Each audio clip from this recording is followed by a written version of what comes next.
Hawana. Voici le résumé de l'épisode 1. La série débute dans la nuit avec une femme nommée Luisa qui conduit une voiture. Holly Nati téléphone à Veronica si Luisa est déjà arrivée. Veronica lui dit de ne pas s'en faire car Luisa sait ce qu'elle doit faire.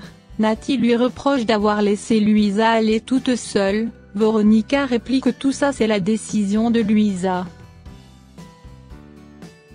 De l'autre côté, on voit Luisa qui arrive sur les lieux. Octavio était déjà sur place à l'attendre. Cette dernière reçoit des reproches de l'avoir fait trop attendre. Elle lui donne la valise et Octavio promet de lui apporter les dossiers le lendemain au même endroit.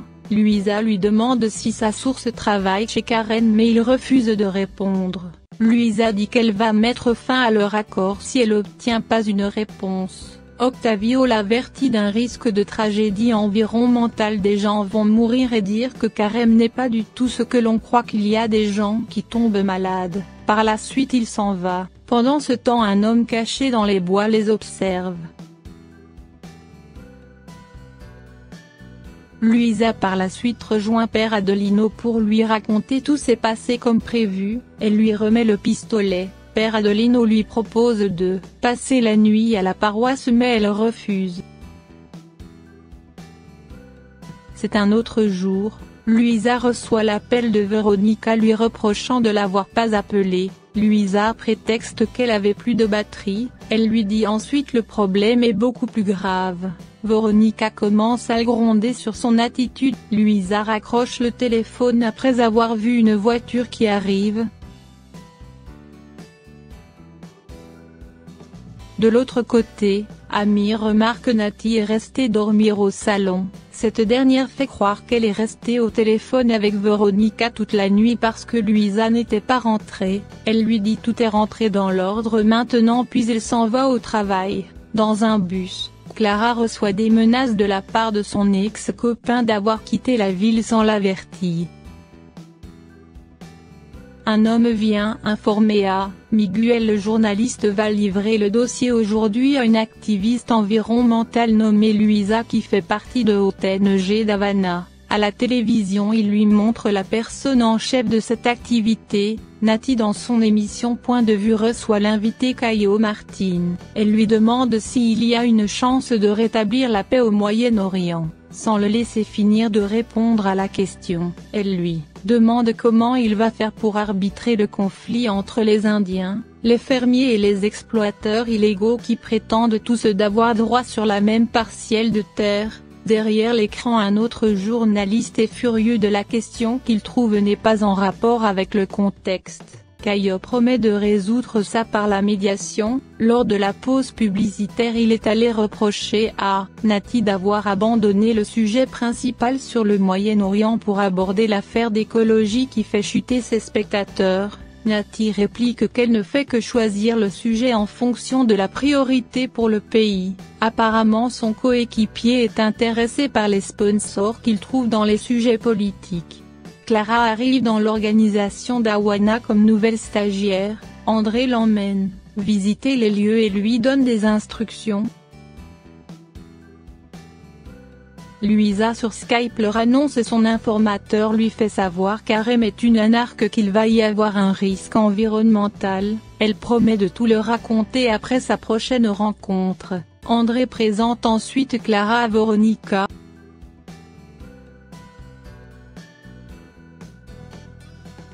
Dans la voiture, Luisa apprend au téléphone son fils Yann n'est pas bien. Gilberto veut pour qu'elle rentre tout de suite mais Luisa lui dit qu'il va passer prendre Yann dans la soirée. Son fils la supplie mais la communication s'est interrompue. Arrivée à une certaine distance elle téléphone à Octavio. Elle entend une téléphone sonner dans sa voiture, du coup elle s'est arrêtée. Elle trouve Octavio mort dans le coffre de sa voiture.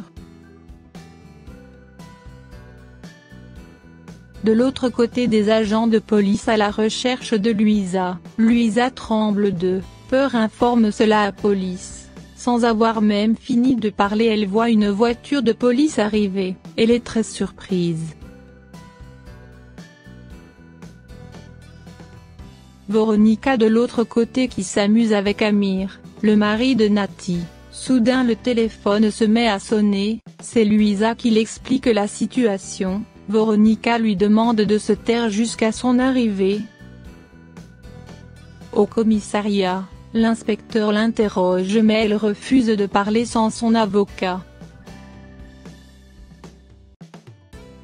De l'autre côté, l'employé de Miguel informe qu'il a mis hors jeu l'activiste et le journaliste et qu'il a récupéré les dossiers qu'il allait livrer. Miguel lui demande de retrouver au plus vite que possible un certain Zora pour la balance. Nati et Amir en sortant de la chaîne sont tombés sur une journaliste qui les prend en photo qui par la suite demande à Nati si elle envisage une deuxième grossesse ou préférait de continuer avec le deuil. Sur la face de Nati on a pu voir de la contrariété. Tout de suite il se dirige vers la voiture. Amir lui dit ça fait déjà 1 an qu'ils doivent tourner la page sur ce sujet. Amir l'interroge sur Luisa, apparemment aucun d'eux sait ce qui s'est passé. Nathalie lui demande d'arrêter son investissement s'il croit plus en Awana.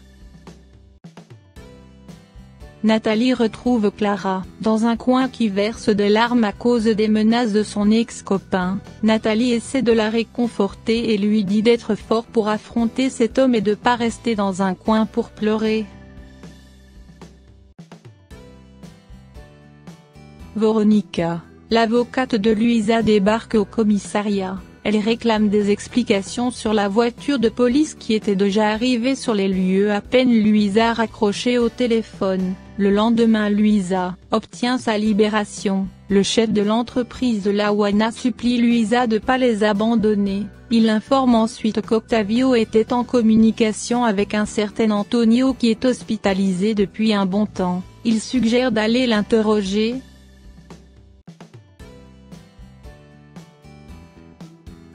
De l'autre côté, Miguel présente le nouvel associé, le parrain de sa petite-fille Felipe à ses collègues. Il leur dit désormais c'est lui qui va prendre en charge les opérations. Miguel parle de son plan pour construire des routes, centrales hydroélectriques, faire venir des machines, mais à cause de la réserve il peut rien faire. L'un d'entre eux suggère de mettre la pression sur le Parlement pour signer un décret.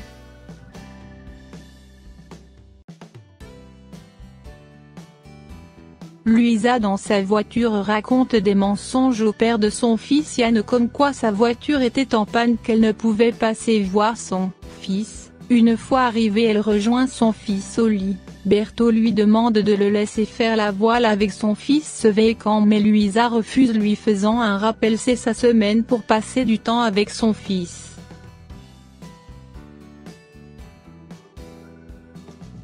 À son réveil ils se rendent sur la cour pour jouer avec son fils. Elle reçoit une note l'avertissant de rester à l'écart de l'affaire Carrie pour s'occuper son fils. Elle se lève à la recherche de la personne mais il est volatilisé. Il rentre ensuite à l'intérieur pour manger. Soudain elle entend le ronflement d'une motocyclette. Après le départ de la motocyclette, elle fait ses bagages puis quitte la pièce avec son fils.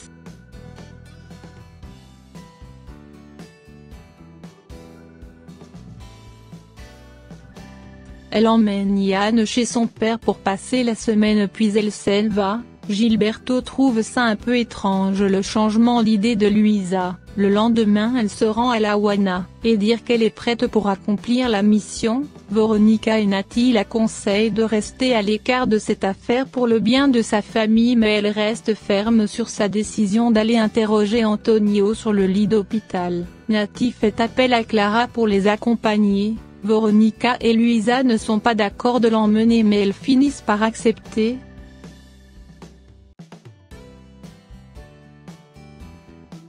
Masoroban explique à Miguel comment les gens travaillent dur mais reçoivent qu'une miette. Miguel lui demande une surveillance 24 heures sur 24 du périmètre, il lui fait savoir bientôt il va commencer avec l'extraction.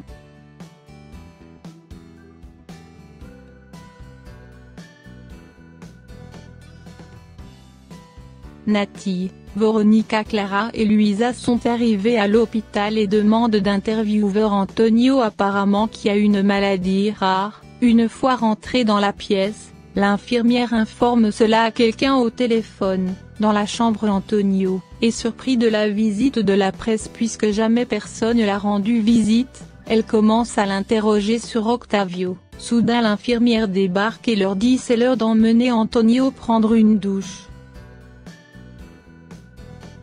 Felipe de l'autre côté apporte une tablette pour sa filleule Gabi. À l'hôpital l'interview est lancée, Nati fait son introduction. Antonio veut rien dire sur son histoire, il prétexte qu'il se sent pas bien. L'infirmière leur demande de revenir un autre jour.